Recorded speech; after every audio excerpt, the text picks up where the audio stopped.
네, 이 시간 함께 말씀 읽고 나누도록 하겠습니다. 이 시간 말씀은 고린도전서 1장 18절부터 25절까지인데요. 저 한 절 읽고 여러분 한 절 번갈아 가면서 교독하도록 하겠습니다. 네, 읽겠습니다. 십자가의 도가 멸망하는 자들에게는 미련한 것이요 구원을 받는 우리에게는 하나님의 능력이라. 기록된 바 내가 지혜 있는 자들의 지혜를 멸하고 총명한 자들의 총명을 폐하리라 하였으니. 지혜 있는 자가 어디 있느냐? 선비가 어디 있느냐? 이 세대의 변론가가 어디 있느냐? 하나님께서 이 세상의 지혜를 미련하게 하신 것이 아니냐? 하나님의 지혜에 있어서는 이 세상이 자기 지혜로 하나님을 알지 못하므로 하나님께서 전도에 미련한 것으로 믿는 자들을 구원하시기를 기뻐하셨도다. 유대인은 표적을 구하고 헬라인은 지혜를 찾으나 우리는 십자가에 못 박힌 그리스도를 전하니 유대인에게는 거리끼는 것이요 이방인에게는 미련한 것이로되 오직 부르심을 받은 자들에게는 유대인이나 헬라인이나 그리스도는 하나님의 능력이요 하나님의 지혜니라. 하나님의 어리석음이 사람보다 지혜롭고 하나님의 약하심이 사람보다 강하니라. 아멘.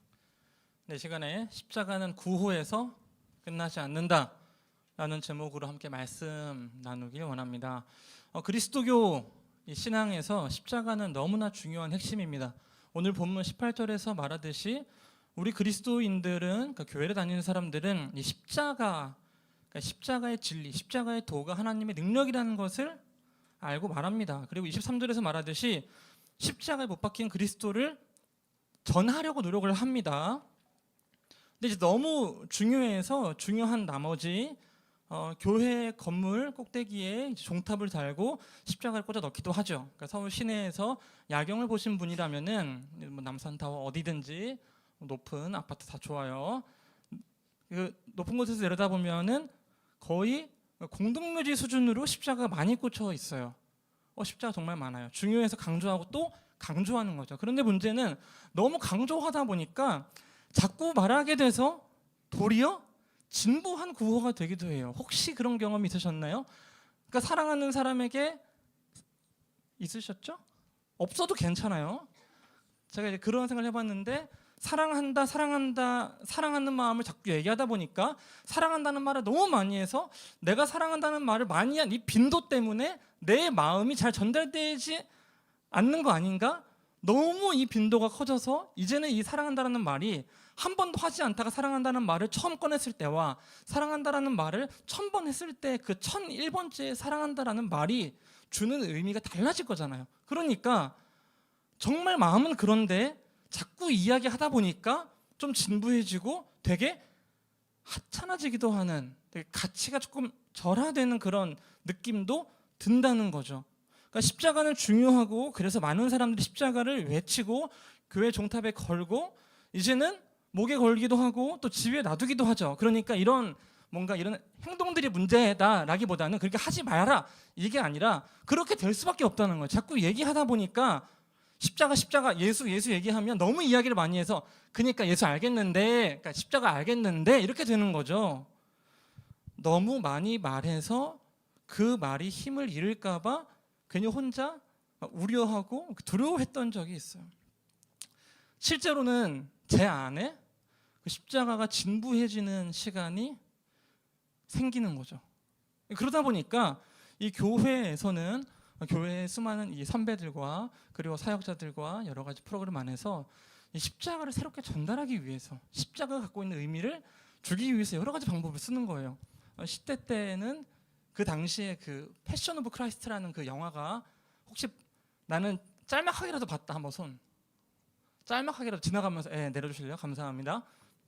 보면은 굉장히 그 예수님께서 십자가에 올라가시는 그 장면을, 그 고통을 정말 상세하게 묘사하면서 이런 생각을 해요. 내가 이걸 보고도 마음에 요동이 없으면 난 죄인이다 이런 생각을 되게 하게 되면서 막 이제 얘기하는 거죠. 십자가를 바라보는데 여러분 마음 가운데 감격이 있으십니까? 막 이런 이야기를 이제 하게 되는 거죠. 여러분들은 지금 십자가를 떠올리실 때, 십자가를 바라보실 때 마음 가운데 어떤 요동과 감격이 혹시 있으신가요? 이런 어떤 다양한 십자가를 새롭게 더 강력하게 해 주셨던 들었던 그 설명과 예화 중에서 가장 기억에 남는 게 있어요. 뭐냐면은 그러니까 영국의 그 어떤 목사님이신데 찰스 스펄전이라는 목사님이신데 뭐 설교에 황태자셨대요. 근데 이분이 어느 날 그 서재에서 설교를 준비하고 있는데 막 엉엉 울더라는 거예요. 그래서 이제 그 사모님 그 울음소리를 듣고 너무 오늘 말씀이 은혜가 되시는구나. 이번 주에 정말 많은 성도들이 큰 은혜를 받겠다. 이렇게 생각을 하고 가서 이제 다음날 이야기를 나누는 거예요. 그날 밤에. 아까 왜 우셨어요? 하니까 그 목사님이 해주시는 게 서재 안에서 내가 말씀을 준비하고 있는데 그리스도의 십자가를 묵상할 때 내 마음 가운데 아무 감정의 요동이 없어서 그것이 너무나 슬퍼서 막 울게 되었다는 거예요.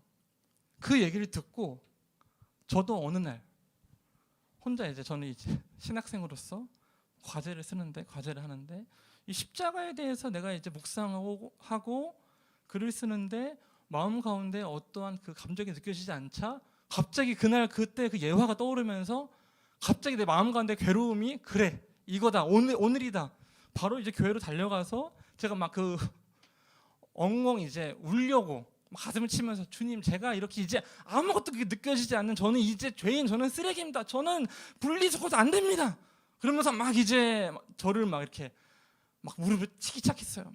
십자가를 느껴지는데 아무것도 느껴지지 않는다니 너는 목회자가 될 자격이 없어. 너는 이제 전혀 아주 강팍한 신학생이다. 너는 목이 곧은 그 이스라엘 백성 그 자체다 이러면서 혼자 막 가슴을 치면서 근데 놀라운 게 눈물이 안 나서 더 괴로운 거예요. 봐봐 나는 이렇게 울려고 해도 눈물이 안 나는 주님 역시 저는 근데 그러고 이제 그날 저녁에 울지 못하고 집으로 돌아가고 있는데 이제 기로에 서 있는 거야. 이제 나는 그럼 정말 그냥 뭐 어떻게 해야 되지? 그때 약간 무기력함이 느껴지는 거예요. 그러니까 십자가를 바라보면 감격이 있어야 된다는 것이 너무나 좋은데 감격이 느껴지지 않는다는 건 왜 그런 거지? 내가 정말로 아무리 다양한 콘텐츠를 가지고 다양하게 해도 뭔가 되게 피상적인 거예요. 근데 그 이후로 여러 고민을 하다가 제가 오늘 그 말씀을 그러다가 이제 또 잊혀졌어요. 굉장히 그런 걸 있다니 놀라운 이런 생각하실 수 있겠는데 또 그 안에서 여러 가지 은혜와 그런 것들 찾아서 지나갔죠. 근데 말씀을 준비하면서 그리고 특히 이제 대학 1부에 와서 여러 제자 훈련이나 이런 걸 이제 진행을 하면서 그때 생각이 떠오른 거예요. 내가 가슴 치던 거. 나는 그때 왜 가슴 치고 나는 그때 왜 해결하지 못했지? 나는 왜? 그럼 그 사이클에서는 계속 무기력할 수밖에 없는 건가? 내 마음 안에 감격이 생기지 않는다는 걸로? 그때 제가 제자 훈련 인터뷰를 할 때 보통 이제 이런 걸 이제 좀 이야기를 하는 것 같아요. 그 제자가 된다는 건 예수님이 그 말씀하신 거, 너 자신을 부인해라. 그리고 너의 십자가를 지고 나를 따라와라. 라고 얘기하는 그거를 우리가 한번 해보려고 하는 거다. 이런 얘기를 하는데 그때 약간 제가 지금까지 생각했던 그 십자가에 대한 그 생각이 연결되면서 휘리릭 바뀌었어요. 뭐냐면 십자가를 바라보면서 왜 내 마음 가운데 감격이 생기지 않지? 하면서 가슴을 치면서 있는 그것도 의미가 있겠고 너무나 중요한데 한편으로는 십자가는 어디 종탑 위에 꽂아놓고 가만히 있는 수동적으로 놔두는 게 아니라 십자가는 그걸 빼서 내가 들고 짊어지고 가야 되는 거예요. 한편으로는 그러니까 예수님이 얘기하실 때 물론 그 십자가를 지고 따라와라라고 얘기할 때 그냥 바라만 보지 마라고 앞에 전제를 붙이시지는 않았죠. 근데 예수님이 얘기하시는 십자가는 너 십자가 바라볼 때 눈물 흘려, 너 십자가를 잊지 않기 위해서 가지고 다녀, 너 감격 없으면 회개해, 이런 지점이 아니라 오히려 십자가는 제자들은 십자가를 바라보면서 이것이 그냥 묵상의 도구가 아니라 십자가를 짊어지고 가야 된다는 거예요. 생각한 게 십자가는 그럼 교회 종탑 위에 고정해서 매달아 놓는 것이 아니라 내가 짊어지고 걸어가는 것이구나. 그러니까 고정되어 어딘가에 꽂혀 있는 게 아니라 십자가는 계속해서 움직여져야 되는 거구나. 이런 생각을 하고 오늘 본문을 한번 보게 됐습니다. 고린도전서 1장 23절을 보면은 사도 바울이 이렇게 얘기를 하는 거예요. 읽어볼까요? 시작.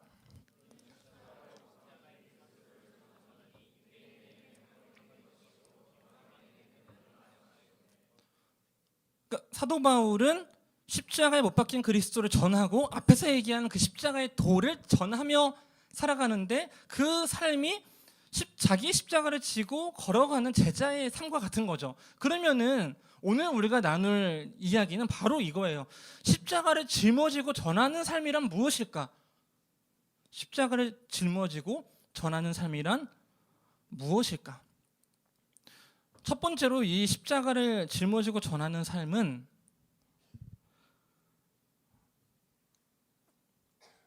손을 들고 질문하는 삶이에요. 손을 들고 질문하는 삶이에요. 근데 뭐에 대한 손을 들고 질문을 하는 삶인가? 사실 십자가를 제가 이제 오늘 설교 제목이 십자가는 구호에서 끝나지 않는다인데 십자가는 사실 구호가 되게 어려워요. 우리가 앞에 이제 읽은 본문에 보면은 십자가는 유대인에게는 거리끼는 것이요 이방인에게는 미련한 것이다 돼 있잖아요. 그러니까 십자가는 사람들이 거리끼고 이방인에게는 미련한 것이에요. 그 당시 십자가라는 이 말은 제가 뭐 이전에 설명드렸던 것 같지만 그 당시 2000년 전에는 욕설처럼 쓰이던 거예요. 그러니까 생각해 보세요. 여러분이 갑자기 그 손을 들고 손가락 욕을 하고 다니면서 이렇게 아무것도 안 했어요. 손가락을 욕을 하면서 거리를 활보한다고 생각해 보세요. 어떠한 의도에서든지 그거는 굉장한 억울해요. 그렇죠? 그렇게 하는 사람이 없잖아요. 십자가를 외친다는 것은 그 당시에 굳이 다른 사람들은 하지 않는 말을 하면서 다니는 거예요. 왜냐하면 불쾌감을 주니까. 십자가는 끔찍한 형벌이고 죄인, 그 중에서도 반역죄에서도 노예들, 그러니까 명예와는 가장 거리가 먼 수치 그 자체를 나타내는 게 십자가이죠.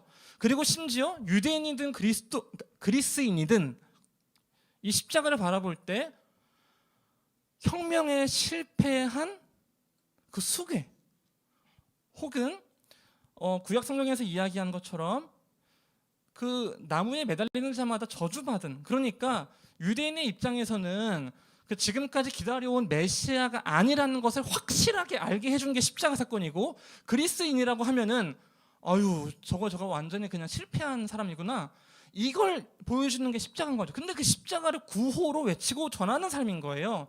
근데 그게 왜 그런 거냐면은 질문이라고 해요. 질문. 무슨 질문이냐면 세상을 향해 질문을 던지는 거예요. 자, 그 당시 고린도 교회는 우리가 지난주에 살펴본 것처럼 분열을 겪고 있었어요. 분열. 근데 그게 어떤 분열이냐면은 나는 베드로파, 나는 아볼로파, 게바파, 이렇게 파당이 나뉘었는데 이후에 어쨌든 이 구성을 보면은 아볼로라는 사람은 그 당시 그리스인들을 대표하는 격의 사람이에요. 자, 베드로는 유대인들을 대표하는 격이에요. 그러니까 바울은 어쨌든 그 중간 다리로서 이중의 정체성을 가지고 있는 사람들을 대표하는 격이에요.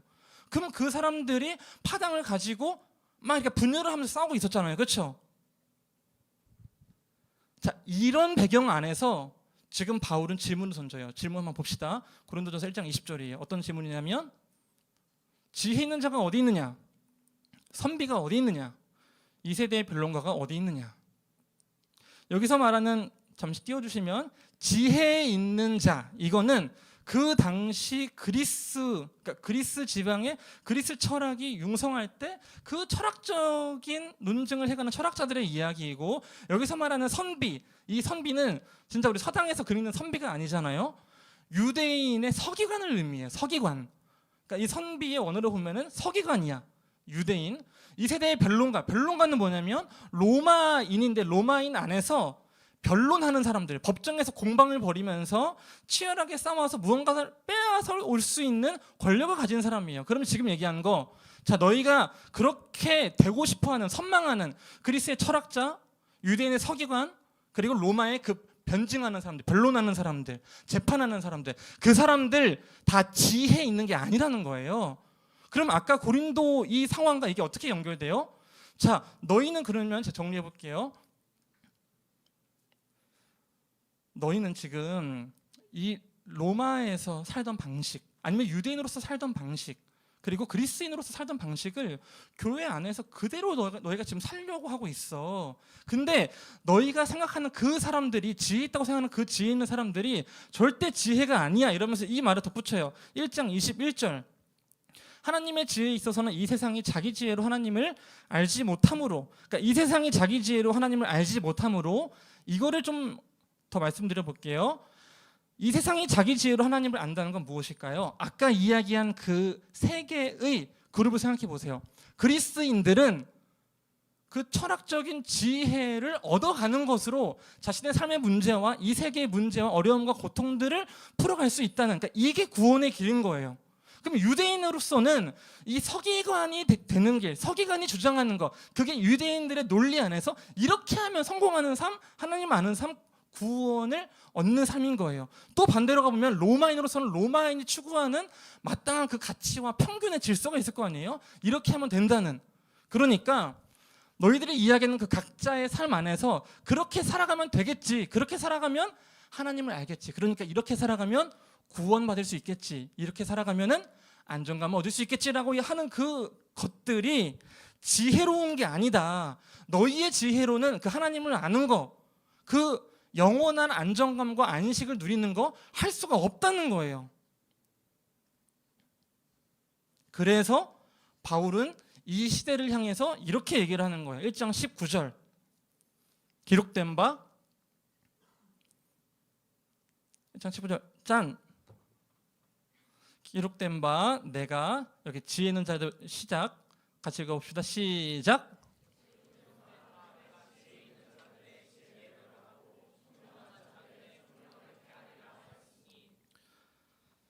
그렇죠. 그러니까 이 세상에서 이렇게 살아가면 이것이 구원이고 이것이 진정 내 삶의 문제를 해결할 수 있을 거야 라고 이야기하는 그 지혜들을 패하겠다는 거예요. 패하겠대. 근데 이게 이제 어떤 말일까? 제가 이제 최근에 유튜브로 이렇게 쇼츠 같은 거 보고 있었었는데, 근데 좀 오래된 건데 그걸 이제서야 좀 발견했어요. 그 사격 선수 중에 김예지 선수라고 아세요? 여러분들 보셨나요? 네, 어떤 거 보셨어요? 그렇죠, 대답하기 어렵죠. 제가 한번 말씀을 드릴게요. 김예지 선수가 자신의 이제 주 종목에서 이제 메달리스트 당연히 될 건데 실수를 한 거예요. 0점을 쓴 거예요. 빵점을 쐈어요. 그래서 이제 그 아마 예선에서 결선을 못 올라가고 탈락을 했을 거예요. 아마, 그렇죠? 맞나요? 그렇게 탈락을 하게 됐는데 인상적인 건 그 다음 인터뷰예요. 인터뷰를 하는데 이렇게 얘기를 하는 거예요. 0점 쐈다고 해서 세상이 무너지는 건 아니잖아요. 이번 경기 하나로 제가 사격을 그만두게 되는 것도 아니잖아요 하면서 얘기하다가, 이 사격이 가장 중요한 일이기도 하지만 제 인생의 전부는 아니에요, 이 얘기를 하는 거예요. 자, 근데 제가 여기서 발견한 건 뭐냐면 논리가 딱 대립되는 걸 느꼈어요. 뭐냐면 보통은 우리가 무언가를 하게 될 때 그 동기를 어떻게 부여해요? 0점 쏘면 세상이 무너질 것처럼 위기감을 조성하고 그래서 꼭 해야만 한다고 이야기를 하잖아요. 그러니까 이번 경기 하나로 사격을 그만둘 것처럼 사격에 임하라고 이야기를 하잖아요. 자, 이거는 정말 너의 삶에서 가장 중요한 일이고 어쩌면 너의 인생의 전부도 될 수 있으니까 목숨을 걸라고 얘기를 하는 거잖아요. 그러니까 제가 이제 유튜브에서 가끔씩 그런 동기부여 영상들을 이제 한 번씩 그냥 이렇게 서칭하면서 볼 때가 있어요. 그러면은 오늘날 우리 현대인들의, 그러니까 저는 그런 거 이제 우리 시대의 이 청년들은 어떤 의미에서 되게 뭔가 무기력한 느낌이 있는 거예요. 무기력해. 근데 이 무기력은 어디에서 올까 하면은 이 무기력의 동기는 이 수많은, 물론 제가 이렇게 일반화할 수는 없죠. 하지만 이 동기부여 영상들을 보면서 가지고 있는 시대의 정신은 뭐냐면 반드시 여기에 너의 구원의 길이 있으니까 이걸 반드시 걸고 여기 한번 목숨 걸어보고 정말 그렇게 사지 말고 이렇게 살아봐라는 끊임없는 내 안의 동기는 어떤 의미에서는 죄책감인 거예요. 불편함인 거예요. 실패에 대한 두려움으로 그 두려움을 부여해서 성공으로 가게끔 유도해 주는 거예요. 자, 그럼 이거는 그리스인의 방법, 로마인의 방법, 유대인의 서기관의 방법이 아니라 오늘날 한국인의 성공을 향한 또 다른 동기부여 방법인 거예요. 우리가 교회 안에서 거부해야 되는 거, 이 시대에 질문해야 하는 건 오히려 이런 거죠. 우리는 똑같이 열심히 하고 똑같이, 아니 그보다 더 최선을 다하고 우리의 그 진액을 쏟고 모든 것을 다 할 수 있지만 어쩌면 이거는 내 인생의 전부가 아니고 이번 경기 하나로 내가 사격을 그만두게 되는 게 아니다. 자, 그러면 저는 만약에 제가 여기서 설교를 할 때, 말씀을 전할 때 한편으로는 이런 마음으로 전할 수 있겠죠. 오늘 말씀이 내 인생에서의 마지막 설교 말씀이다. 그러니까 반드시 너가 은혜를 끼치고 잘하고 그렇게 해야 돼. 근데 이게 되게 좋은 동기부여 같지만 한편으로는 이런 구조가 계속되면 저는 한 번 실수할 때마다 제가 너무 어려워지고 더 이상 설교가 하는 게 무서워질 거예요. 반드시 잘해야 되니까. 제가 막 수많은 이유를 붙일 수 있어요. 너가 더 잘해야지 수많은 청년들 이렇게 해. 근데 우리 한번 그 구조를 바꿔보자고요. 그 구조를. 자, 십자가의 구조와 그러니까 십자가의 그 미련함이 진짜 지혜인 이유는 뭘까요? 십자가는 그 서기관이 그려놓은 기준, 로마인의 변증가가 그려놓은 기준, 그 그리스인의 철학과 지혜가 그려놓은 기준, 여기까지 와야지 너의 지혜로 그 하나님을 알아가는 그 구원의 길이 있어. 우리 한국의 사회가 그려놓은 성공의 기준, 여기까지 맞닿아야 돼. 여기까지 와야 돼. 멀어지면 멀어질수록 너 그 실패의 길로 가는 거야. 그게 아니라 십자가의 미련함이 진짜 지혜인 이유는 십자가는 그 신실하시고 영원하시고 무한하고 순수한 사랑이 자격과 조건 없이 모든 이들에게 오히려 예수 그리스도가 다가감으로 주어진다는 거예요. 그러니까 십자가는 완전한 다른 차원의 구조를 제시해주는 자유인 거예요. 자, 바울은 그런 의미에서 바울은 지금 이 고린도 교회에 있는 성도들한테 막 너희 막 혼내고 막 너희 그게 제대로 하고 있어 막 이렇게 얘기를 하는 게 아니라 너무 안타까운 거예요. 그렇게 가면은 해결이 안 되는 거예요. 교회 안에서 진짜 누릴 수 있는 그 자유는 자격 없는 하나님의 조건 없는 부르심으로 얻게 되는 그 신실한 사랑인데 이걸 또 하나의 조건, 이걸 또 하나의 지혜 이렇게 만든다고? 아, 그렇게 하면 안 돼. 그렇게 하면 진짜 그 신앙의 자유로움과 즐거움을 누리기가 어려워. 얘기를 하고 있는 거죠. 자, 십자가를 짊어지고 전하는 삶은 그런 의미에서 이 시대의 구조 안에서 손을 들고 질문을 던질 수 있는 거예요. 이거 이렇게 가면 정말 그게 하나님을 알아가는 길인가요? 이렇게 되면 그게 정말로 자유로운 길인가요? 이렇게 되면 그게 한 사람 한 사람에게 생명을 주는 건가요? 질문을 던질 수 있는 거죠. 자, 다음으로는 이 길, 십자가를 짊어지고 전하는 삶은 결국 인내하며 소망을 품는 그 삶을 살아가는 거예요. 자, 고린도전서 1장 29절을 보면은 그 바울이 이렇게 얘기해요. 우리 읽은 거 다음이죠. 이는 아무 육체도 하나님 앞에서 자랑하지 못하게 하려 하심이라. 여기서 하나님 앞에서 바울이 왜 자랑 못하게 해요? 너희 그거 출신이 뭔지 그게 누군지 왜 그 자랑 못하게 해요? 그 자랑해봤자 유효하지가 않아요. 그러니까 그 자랑해봤자 그게 안타까운 거예요.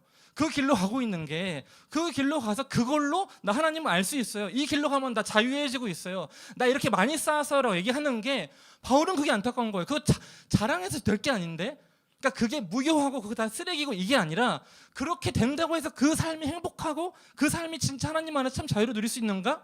그거 아닌데? 자, 그럼 자랑하지 못하게 하자. 자, 이렇게 자랑하지 않게 될 때 그러면 우리는 무엇을 인내하냐면 기존의 가치관과 새로운 가치관, 이 두 가지 정체성의 싸움, 지난주 얘기한 것처럼 그것이 계속 되는 거예요. 이게 긴가민가 한 거예요. 내가 지금 살아가던 그 방법이 있는데 내가 여기서 이렇게 자유함을 누리며 살아가는 게 내 소판하게 사는 건가? 내가 정신을 못 차린 건가? 뭐 이런 생각을 하는 거죠. 그러니까 불안해서 나를 더 불안하게 만들어. 아, 너 그러면 안 돼. 너 더 달려야 채찍질 해야지. 너 지금 7시간 자는 게 말이 돼? 미라클 모닝 해야지. 5시간 자야지. 이러면서 막 채찍질을 하는 거예요. 그 말 있잖아요. 몇 시간 자면은 붓고 몇 시간 자면 떨어지는 그거 하면서 막 지금 누군가의 책장을 넘어가고 있다 하면서 막 하고 있는 거죠. 그래서 이게 어려워요. 왜냐하면 결국 내가 무언가를 가지고 살아간다는 건 특히나 그 방향성이 다를 때 내가 물살을 맞잖아요. 그럼 그게 너무 아픈 거예요. 이렇게 살아가는 게 맞나? 그러니까 그 가운데에 필요한 것이 이 인내죠, 인내. 근데 그러면 그 인내 가운데서 우리는 무엇을 바라봐야 되는가? 이거예요. 고린도전서 1장 27절 같이 한번 읽어볼게요. 시작.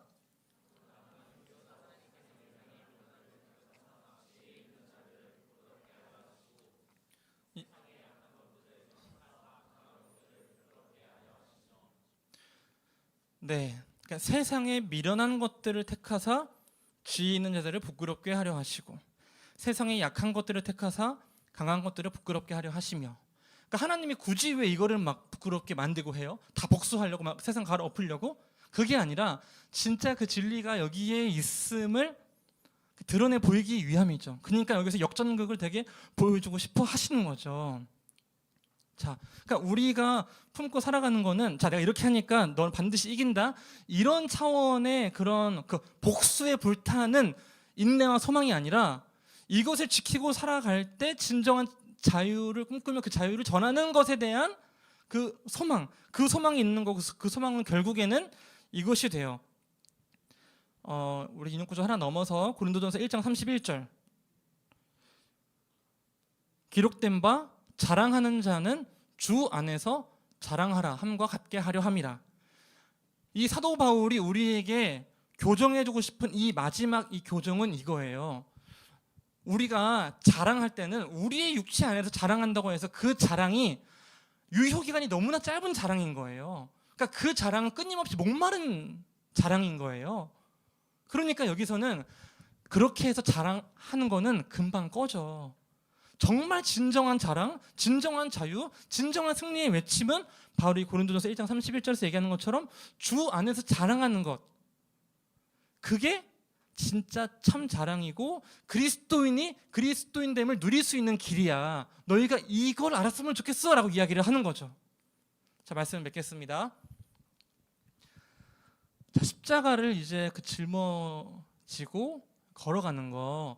그러니까 이거를 이제 얘기하면서 제가 한편으로는 또 그런 생각이 드는 거예요. 이것마저도 또 하나의 동기부여, 이것마저도 또 하나의 그 죄책감을 부여하는 어떤 그 너희 십자가를 짊어지고 살아가고 있습니까? 십자가를 짊어지고 살아가십시오. 이렇게 얘기하는 걸로 들리지 않을까? 안 그래도 살기 어렵고 각박한 일상에서 십자가를 지고 걸어가라고 내가 정죄하고 판단하는 것처럼 들리지는 않을까? 만약에 그렇게 들린다면 그게 목표가 아니라고 말씀을 드리고 싶어요. 그러니까 현실에서도 힘들고 난 신앙적으로도 지금 내 십자가를 못 짊어지고 가고 있구나. 난 최악이다. 이렇게 반응하라는 게 아니에요. 무엇이냐면 그래서 십자가의 도가 진짜 그게 미련한 건데 그러니까 조건 없이 주고 조건 없이 사랑하고 용납하고 용서해 주는 것이 너무나 미련한 것인데 그래서 십자가의 도가 진짜 지혜구나. 그 하나님의 어리석은 것 그 십자가가 이 땅을 구원할 수 있는 진짜로 여기까지 닿아야만 너는 구원에 이를 수가 있어가 아니라 우리에게로 다가오는 그 구원의 메시지가 정말 참 자유이고 지혜이구나 하는 그것을 느꼈으면 좋겠는 거예요. 십자가의 도를 느끼라고 여기까지 오라고 감격이 있냐고 지금 그거를 물어보고 싶은 게 아니에요. 하나님의 십자가의 도는 그만큼 자유롭고 그만큼 여러분과 예수님 사이에 조건이 없고 여러분에게 그 자격이 요구되지 않는다는 것, 그 자유로움을 느끼며 살아가라고 권면하고 싶은 거예요. 또 하나, 이 십자가의 도를 얘기하고 그 로마, 그리스, 유대인 그 삶의 그것들을 거슬러 살라는 게 세상으로부터 격리되어서 교회와 신앙적인 것들만 부여잡고 그 일상을 벗어나서 교회만 오라는 이야기도 전혀 아니에요. 자, 그 400년 전에 우리가 그 장로교회에 우리 장로교인데 그 신앙 고백을 담은 그 문서가 있어요. 그 문서에 보면은 질문과 대답으로 신앙의 주요한 사항들을 다루고 있는데 거기 보면은 제 1문 첫 번째 질문이 이래요. 사람의 제일 된 목적은 무엇인가? 사람의 제일 된 목적은 무엇인가? 그럼 그 답이 이래요. 하나님을 영화롭게 하고 그를 영원토록 즐거워하는 것이다. 근데 여기서 제가 오늘 말씀드리고 싶은 포인트는 사람의 제일 된 목적이에요. 제일 된 목적. 영어로 보면 궁극적인 목적이거든요. 가장 주요한 목적이에요. 그러면은 이 신앙 고백에서는 그걸 인정하는 거예요. 뭐예요? 삶에 다양한 목적이 있어요. 살아가고 먹고 마시고 사랑하고 그 모든 목적들이 다 인정해. 근데 그 목적이 가장 중요하고 궁극적인 목적이 아니라고 얘기를 하고 싶은 거예요. 그 중요한 목적들이 다 이뤄가세요. 근데 궁극적인 목적, 그 궁극적인 목적이 제대로 설정되어 있어야 다른 목적들이 그 안에서 자유롭게 풍요롭게 누릴 수 있는 삶이 된다는 거예요. 그게 뭐냐? 하나님을 영화롭게 하고 뒤에 있는 거 진짜 중요해. 그를 영원토록 즐거워하는 것. 신앙생활은 그런 의미에서 여러분들이 끊임없이 재단하고 정죄하고 판단하는 그 루틴에서 벗어나서 하나님을 즐거워하고 그 자유를 누리고 하나님께로 다가가는 그 한 걸음 한 걸음의 기쁨을 누리는, 그래서 십자가의 도가 정말 미련하지만 이게 지혜이구나 하는 것을 알고 경험하는 그러한 여러분들 그리스도인들이 되시길, 그렇게 살아가시길 소망합니다. 이 시간 함께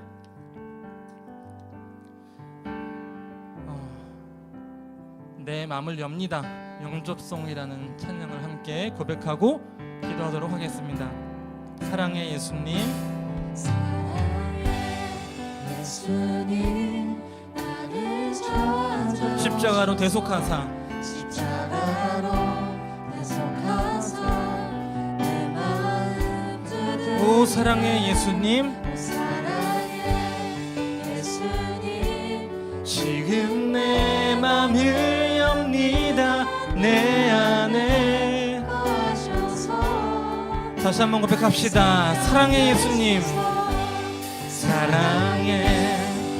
우리 예수님은 우리를 찾아오십니다. 나를 찾아오셔서 그 미련한 십자가로 대속하십니다. 대속하사 굳이 귀찮게 내 마음을 두드리시고, 오 사랑해 예수님, 지금 내 마음을 엽니다. 내 안에. 하셔서 이 시간에 한번 다 같이 자리에서 일어나서 함께 찬양하겠습니다. 사랑해 예수님, 사랑해 예수님, 나를 찾아오 십자가로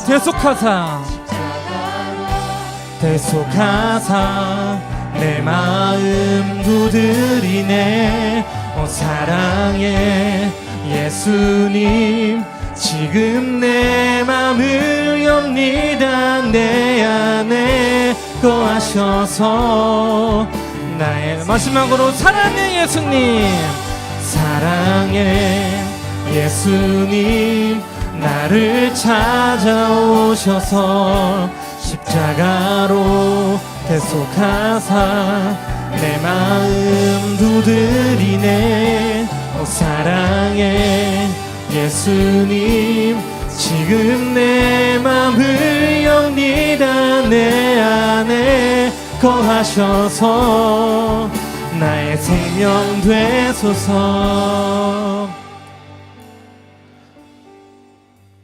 예수님이 갑자기 아무 군중에게나 찾아가서 너 십자가 지고 따라와라 얘기하지 않으시거든요. 제자들에게 그 제자들에게도 이야기하고 참다가 제자가 무엇인지 이야기하실 때 너를 부인하고 너의 십자가를 짊어지고 날 따라올 수 있느냐 물어보시는 거거든요. 그럼 이 제자들은 전제가 있어요. 무엇이냐면 오늘날 우리의 전제는 예수님께서 우리를 위하여 십자가에 못 박히시고 죽으시고, 그러니까 예수님께서 십자가를 짊어지고 가셨다는 걸 우리는 이미 알고 있는 거죠. 그러니까 우리의 십자가를 짊어지고 가기 전에 그거를 확실하게 경험하면 좋겠습니다. 무엇이냐면 예수님께서 십자가를 짊어지고 가셨군요. 예수님께서 우리에게 다가오기 위해서, 내 마음을 두드리기 위해서, 그 신실하고 무한하고 순수한 사랑을 보여주기 위해서 십자가를 짊어지고 가셨군요. 여기에 지금 감격이 있고 없고 그게 중요한 게 아니라 그것이 사실이라는 거죠. 그런 의미에서 이 시간 기도하실 때는 주님, 내가 그것을 누리는 삶을 살아가길 소망합니다. 주님께서 나를 위하여 십자가를 짊어지시고 걸어가셨다는 것, 그 이유는 나를 사랑하신다는 것을 보여주기 위함이라는 것을, 그러니까 나와 예수님 사이에는 어떠한 조건도 어떠한 제한도 어떠한 자격도 필요 없다는 것을 보여주기 위함이라는 것, 그것을 내가 믿고 경험하는 삶을 살아갈 수 있게 인도해 주시옵소서. 이 시간 주여 한번 외치고 이 사랑을 경험하는 삶을 살아가게 해달라고 간절한 마음으로 기도하겠습니다. 기도합시다. 주여, 주님 아버지, 우리가 그 십자가의 사랑, 그 제한 없고 조건 없고 그 자격 없이 주어지는 그 십자가의 사랑을 경험하며 살아갈 수 있게 인도해 주시옵소서. 주님 아버지, 우리에게 부과되는 그 수많은 그 의무 너머에서 우리를 위하여 십자가에 달리신 그 하나님, 그 우리의 자유를 위하여, 우리와의 화해를 위하여, 그 화해를 위하여 죽으시는 그 십자가의 사건을 경험하며 살아갈 수 있게 인도해 주시옵소서. 주님 아버지, 주님 아버지, 우리를 기다려주시고 우리를 또 한 번 인내하며 지켜주시고 끊임없이 우리에게 사랑이 무엇인지, 그 순수한 사랑이 무엇인지, 받아들여주는 것이 무엇인지, 용납하는 것이 무엇인지, 그 미련함을 그대로 보여주시는 그 신실하신 미련함, 그 미련한 사랑을 우리가 경험하며 살아갈 수 있게 인도해 주셨어서, 왜 이렇게 미련해? 왜 이렇게 미련하게 사랑해? 하나님 도대체 왜 이렇게 미련하게 저를 받아주세요 하는 그 고백이 우리 마음 가운데 있길 소망합니다. 주님 아버지, 그 사랑을 경험하며 그 사랑의 토대 위에 서서, 그 사랑의 토대 위에 서서 우리가 살아갈 수 있게 인도해 주시옵소서. 주님 아버지, 지켜주시옵소서.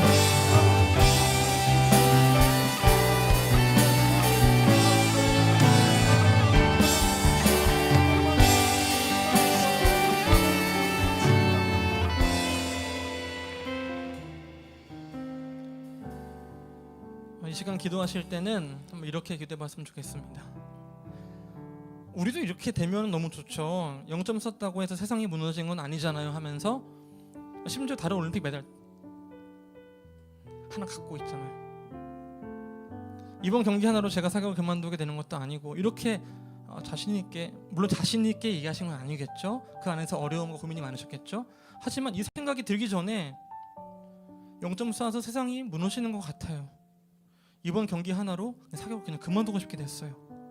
제 인생의 전부거든요 라고 끊임없이 우리에게 이야기해준 그 목소리들이 있기 때문에 이게 바뀌는 게 쉽지 않죠. 그리고 이 바뀌는 게 되게 고생스럽죠. 그래서 이 시간 기도하실 때는 하나님, 내가 끊임없이 내 안에 싸움이 있습니다.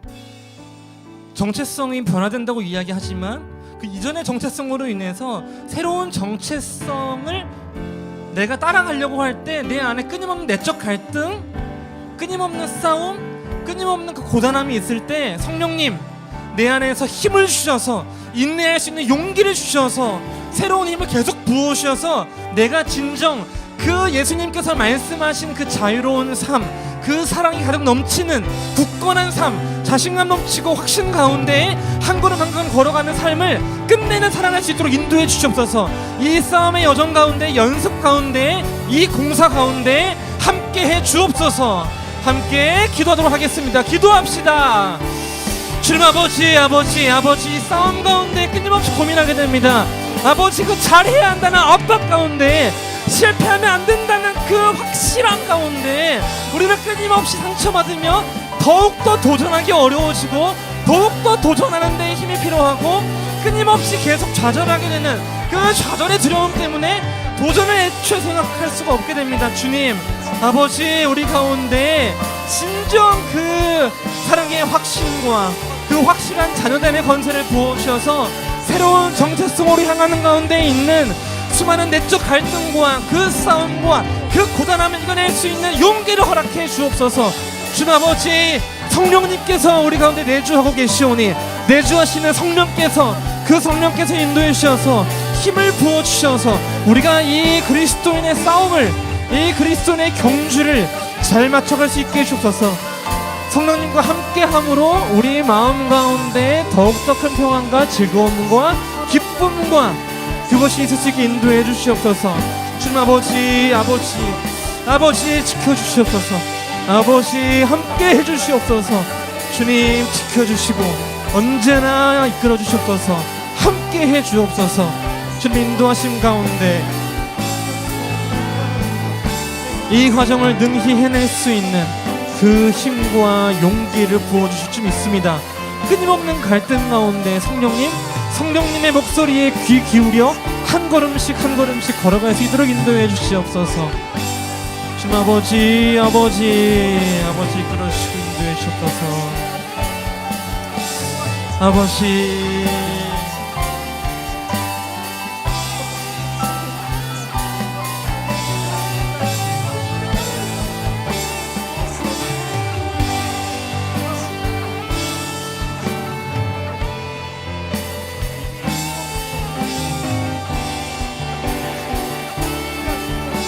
함께 고백하겠습니다. 사랑의 예수님, 사랑의 예수님, 나를 찾아오셔서 십자가로 해속하사 내 마음 두드리네.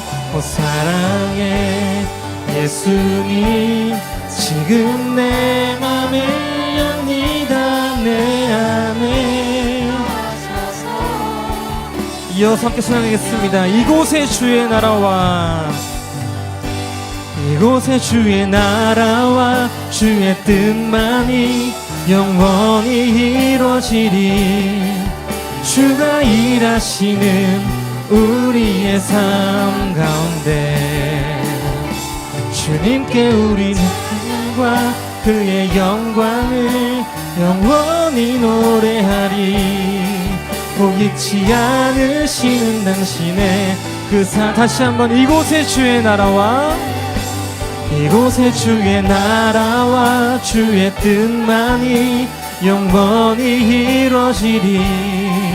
주가 일하시는 우리의 삶 가운데 주님께 우리 찬양과 그의 영광을 영원히 노래하리. 포기치 않으시는 당신의 그 사랑을.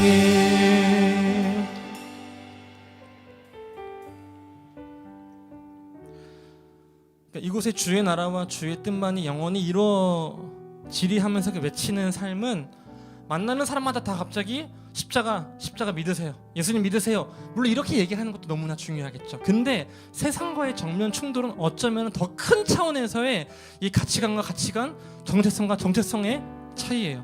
여러분의 삶 가운데 끊임없이 이것이야말로 너를 궁극적으로 더 편안하게 해줄 무언가야 라고 얘기하는 게 있다면 그거 중요한 거 알아요, 하지만 그건 궁극적인 게 아니에요 라고 말할 수 있는 용기가 있으셨으면 좋겠습니다.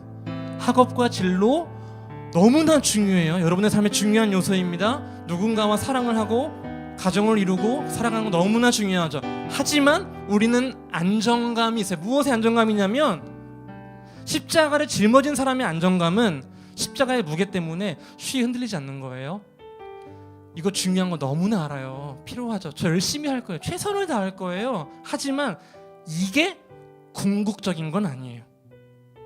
이것 때문에 내 삶이 완전히 무너져서 쓰러지는 건 아니에요. 너무나 중요하지만 저는 더욱 중요한 무언가, 십자가의 밀어남, 그게 지혜라고 생각합니다. 이 이야기를 하시며 주의 나라와 주의 뜻만이 영원히 이루어지리 하는 그 노래를 여러분의 삶 가운데서 부르시며 살아가면 좋겠습니다. 이 시간 기도하실 때 마지막으로 하나님, 이 세상 가운데 그 그리스도의 사랑과 하나님의 정의와 이 십자가의 자유, 이 십자가의 도, 그리스도의 진리를 외치며 살아갈 수 있게 해주옵소서. 모두가 무언가를 예스라고 얘기할 때 때로는 노라고 외칠 수 있는 용기를 허락해 주옵소서.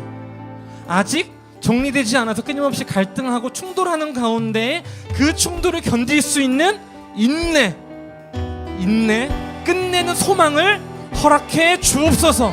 내 안에 내주하시는 성령께서 나를 인도해 주옵소서. 마지막으로 주여 한번 외치고 기도하겠습니다. 기도합시다. 주여, 주님 아버지, 우리의 삶 가운데 우리가 진정 하나님께서 말씀하시는 그 진정한 자유, 미련한 지혜를 추구하며 살아갈 수 있게 해주시옵소서. 이것으로 인해 하나님을 알 수 있다라고 이야기하는 세상 가운데 그것의 중함을 부정한 것이 아니라 그 중함 너머에 더욱더 중요한 것이 있다는 것, 궁극적인 제의된 목적이 있다는 것을 외치며 살아갈 수 있게 인도해 주시옵소서. 하나님, 우리의 삶 가운데 십자가를 짊어지고 살아갈 때 누릴 수 있는 그 무게감 아래서의 자유를 누릴 수 있게 해주시옵소서. 주님, 세상의 조류와 풍파가 너무나 거세서 흔들리려고 할 때 내가 그 십자가의 그늘 아래서 쉴 수 있다는 것을 깨달아 알 수 있게 인도해 주시옵소서.